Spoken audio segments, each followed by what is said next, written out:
that sort of led to the formation of the Houston Stake. President McKay dedicated a chapel in Dallas.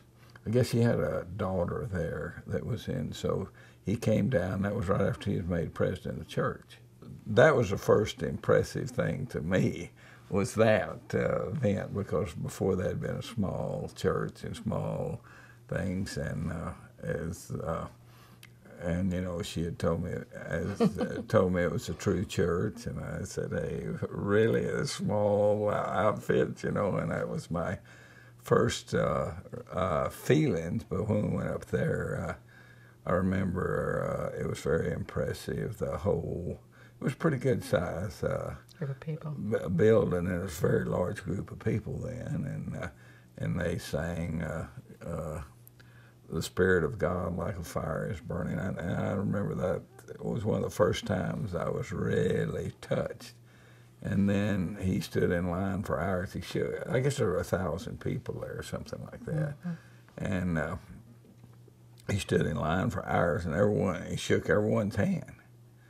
And I guess I remember going and shaking his hand and looking him into the eyes, and I said, "This is real," you know. So it's the first time I had really a spiritual experience in the church. I was just I was going with her, and then it was a bus trip to Dallas, and so I enjoyed it. But then something good happened for me at that time. So yeah, it was a great spirit in that building that day. You know, to have the president of the church come down is, you know, we don't get that anymore. That's when I think the mission president had said, "Hey, it was time to have some stakes in the Houston and Dallas area," and so the Houston Stake was formed on one weekend, and then the next weekend they formed the Dallas Stake. So, and it turned out the Austin ward is first alphabetically, so it was the first ward set up.